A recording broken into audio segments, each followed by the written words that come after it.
I'm Michael Powers, the president of the New York State Correctional Officers Association. With me today stand many of our members from Attica and Wyoming Correctional Facility and surrounding facilities, along with the NYSCOPA Executive Board.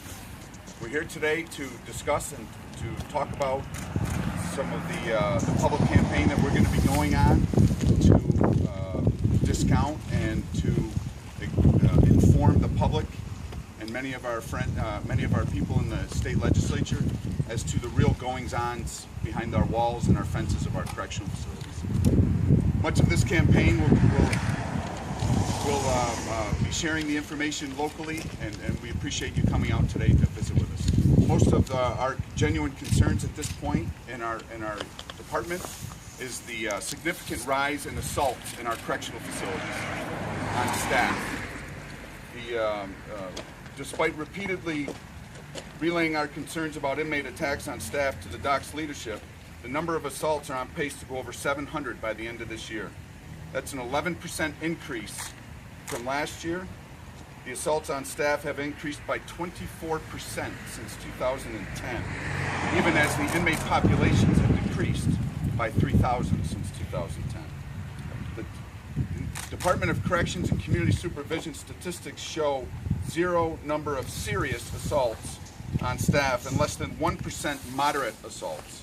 Yet in the past year alone, we have had officers stabbed, hospitalized with concussions, broken bones, and compound fractures, some of which these members will never report back to work and serve our communities in the public safety arena.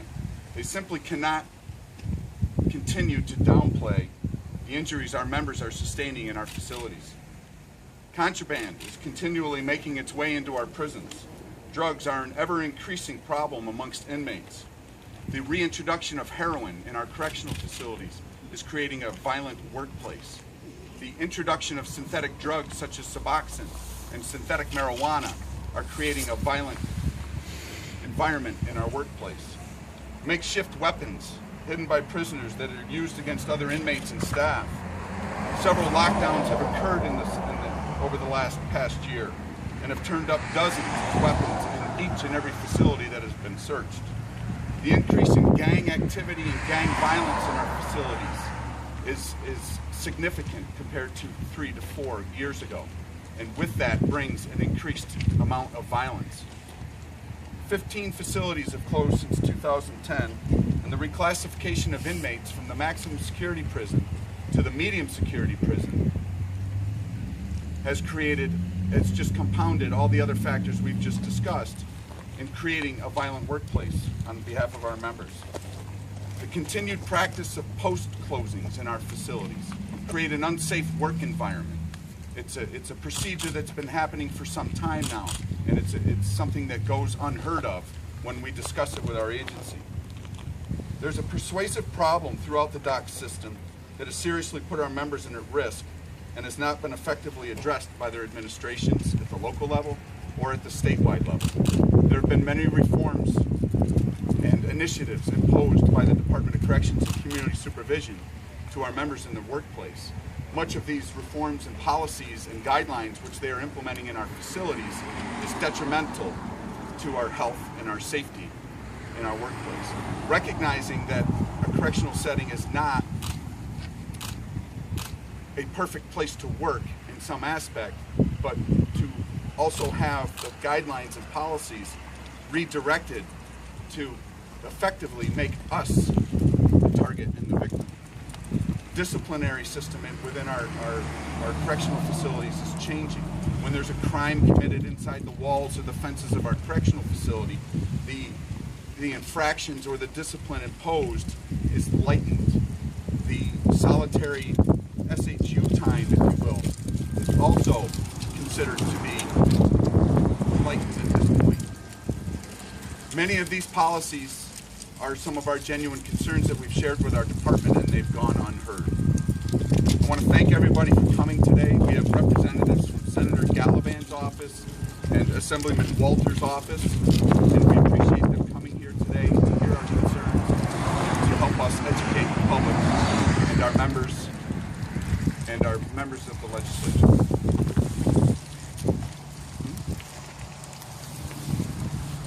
With that, that pretty much concludes what we're here to talk about for today. These press conferences will continue throughout the state, and we'll be bringing other factors and other issues to the forefront. But our main concern now is the safety of our brothers and sisters that work behind our walls and our fences and our facilities. This time we'd be happy to take any questions. How, it sounds probably like an obvious question, but how dangerous is it? It's extremely dangerous. It's extremely dangerous. As you can only imagine. I mean, we knowingly go to work every day with violent offenders that have proven that they can't abide by society's laws and regulations and rules. We are the ones that are in there on a day-to-day basis in an attempt to not only rehabilitate, but to possibly have them enter society again as a productive member of society. What is your comment to the press release that was sent out by the Department of Corrections, and where it states that there was a search at the Greenhaven Correctional Facility in which 12 of the COPVA members were disciplined for either helping with bringing drugs and weapons into the prison? What would you comment? That's not an accurate statement, for starters. There was a search conducted by the department, and that's an inaccurate statement. They weren't arrested or charged by the department for bringing in drugs. Well, they don't say arrested, but they say disciplined. Well, they were not, weapons, and they were not disciplined as well for bringing in any drugs or illegal substances. And what about weapons? We talk about weapons here, and cell phones and medications. That's ongoing issues for our members at this point. We're not at liberty to discuss that. They're minor in detail in our opinion. So what's the solution to these concerns? Accurate reporting, for starters. More boots, ears, eyes and ears on the ground, staffing, prosecution outside these walls when a crime is committed inside those walls.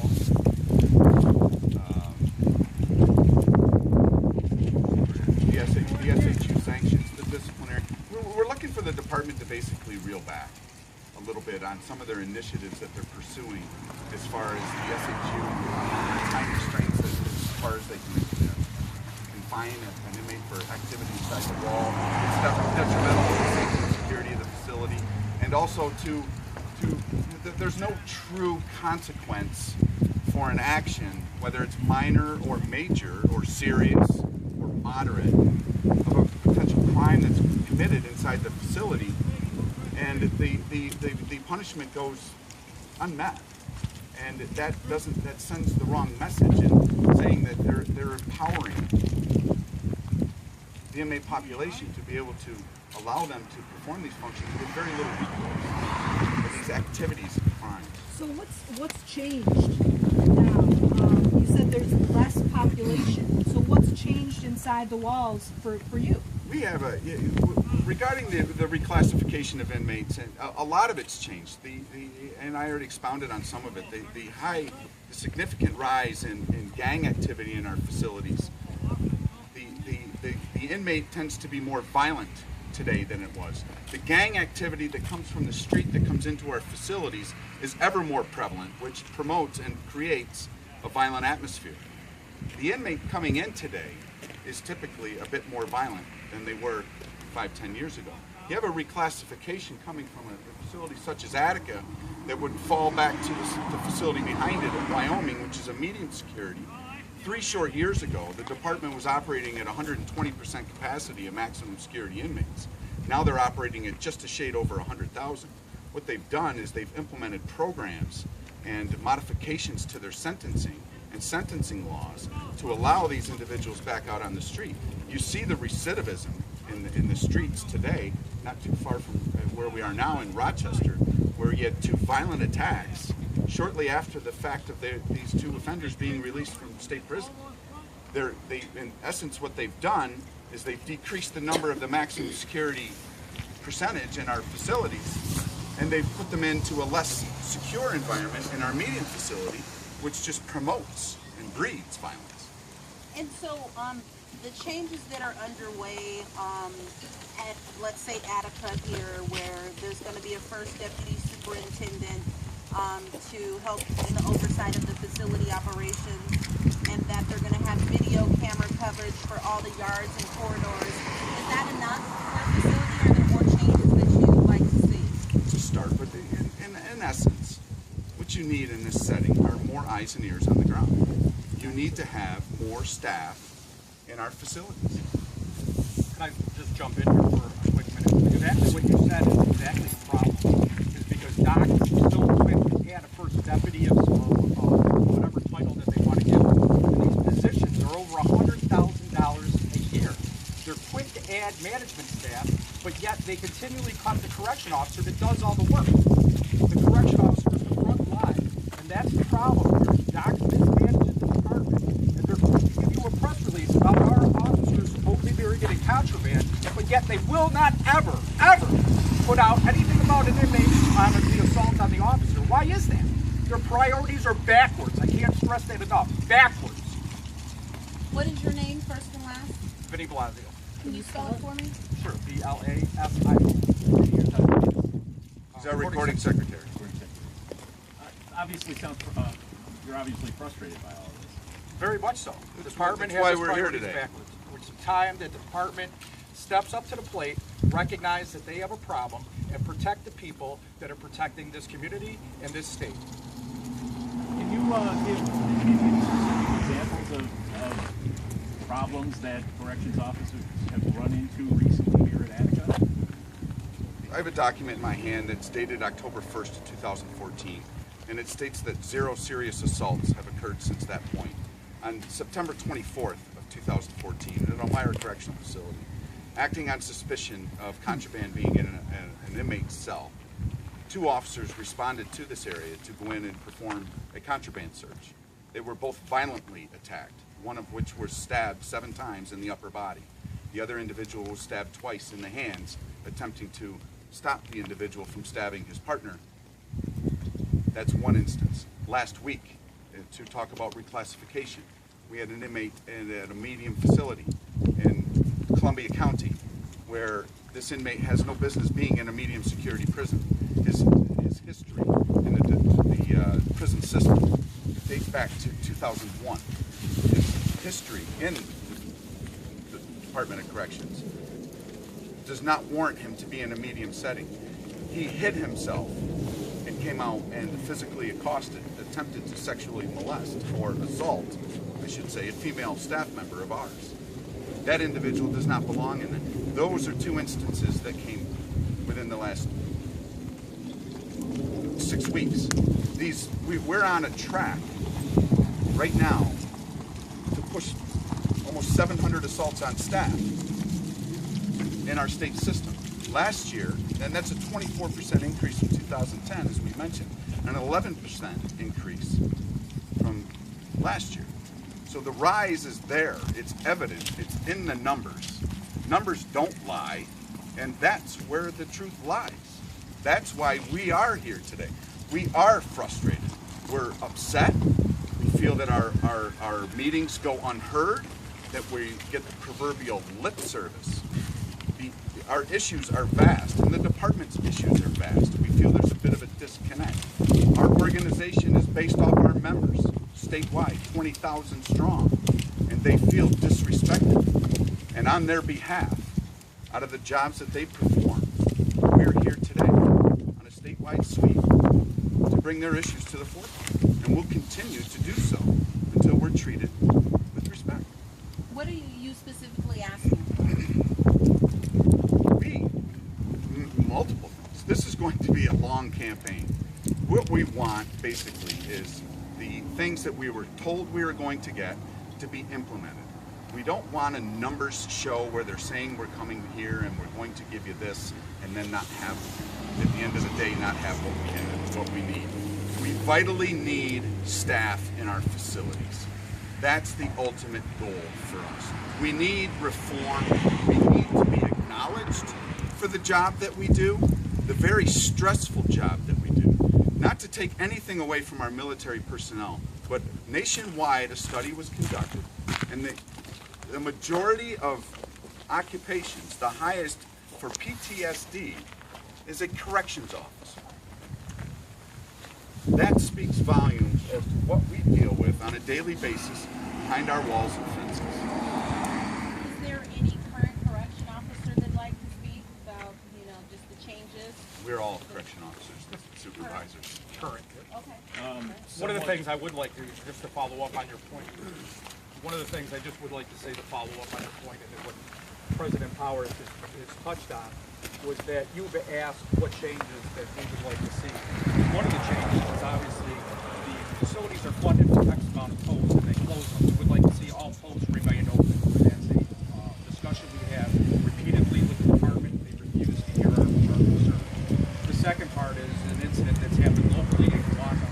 We had 2 correction officers that will never work again that were suffered a brutality by 5 inmates. The department just cut the time. They're quick to point out, like I said earlier, to discipline officers for minor infractions.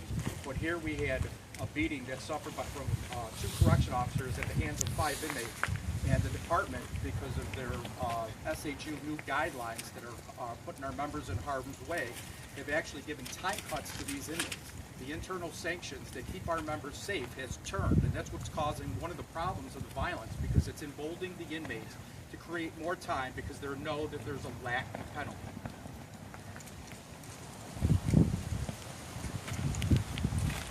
So you said this is going to be one of many times you're holding a press conference.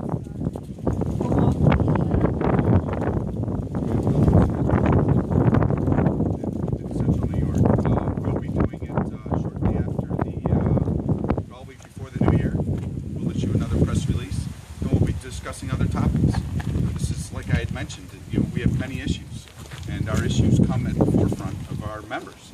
And that's our objective, is to make sure that our members go home through those doors and gates upon the start of their tour, walk in and go home the same way that they came in.